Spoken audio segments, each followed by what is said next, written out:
Le marketing est dans un monde relativement complexe aujourd'hui. Plus de canaux, plus de données, des consommateurs qui sont de plus en plus versatiles.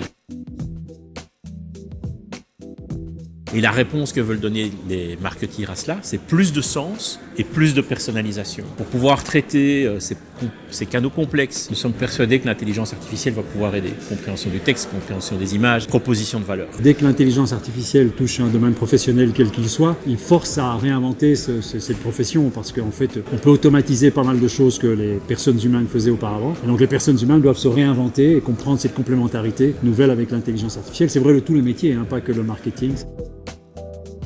Le marketing digital et la communication digitale sont excessivement vastes, parfois très techniques, parfois un peu moins, plus philosophiques. Et je pense que le programme couvre vraiment les aspects principaux. Moi-même, j'étais dans le digital pendant 20 ans, plus du côté gestion de produits. Avec le marketing et la communication, ça me permet de me plonger dans des domaines auxquels je n'avais pas encore eu accès jusqu'à présent.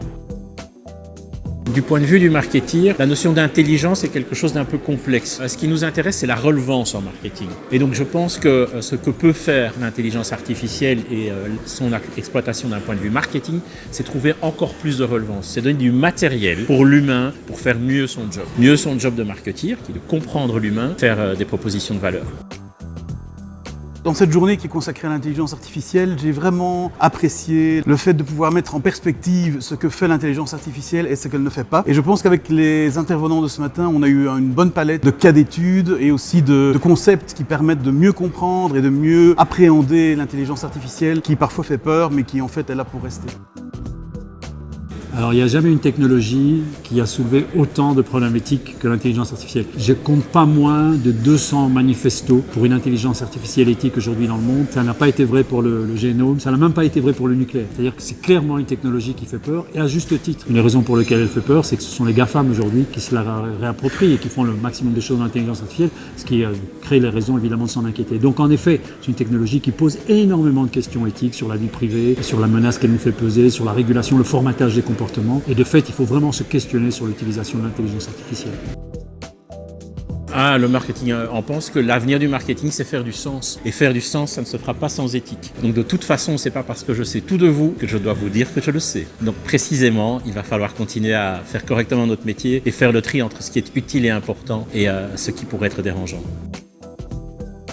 Elle ne remplace pas l'être humain, elle l'enrichit, elle le développe d'une certaine manière. L'intelligence artificielle permet vraiment de se débarrasser, si je peux utiliser ce terme-là, de tâches qui sont traditionnellement ennuyantes ou répétitives ou qui n'apportent pas de valeur ajoutée pour la personne qui le fait ou pour d'autres personnes autour de lui.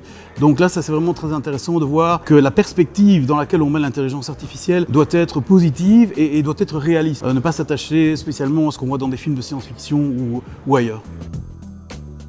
Le marketing, pour moi, c'est l'expérience utilisateur et l'expérience client. Le marketing est expérientiel. Je pense que c'est le nouveau marketing, comme le disent certaines personnes. Tout part du client et tout doit rester vers le client. Moi, je parle du côté de l'intelligence artificielle. Ce qu'elle fait de très bien, c'est de fait de personnaliser, de comprendre, d'ailleurs de prédire le comportement, si vous voulez, des éventuels clients. Et à l'aide de cette prédiction, faire des recommandations adéquates. Même si on peut discuter le fait que les recommandations soient basées sur la prédiction, mais de manière générale, on arrive à anticiper. Quand Google dit qu'il vous connaît mieux que vous, c'est parce qu'il a de l'intelligence artificielle en son sein. C'est-à-dire que ces techniques-là permettent de prédire et d'anticiper vos comportements, ce qui peut avoir évidemment un avantage important en marketing. A priori, dans la consommation des médias, on peut se dire que Netflix utilise un certain nombre d'algorithmes qui devrait vous aider à avoir une meilleure expérience de consommation de net. Je dis bien devrait parce qu'il y a un certain nombre d'éléments qui rentrent en ligne de compte lorsqu'on utilise de l'intelligence artificielle au niveau du marketing. C'est de l'accès à la donnée et avoir du matériel pour pouvoir donner la réponse. Dans le cas de Netflix, si vous voulez donner une bonne réponse, il faut avoir de bons films.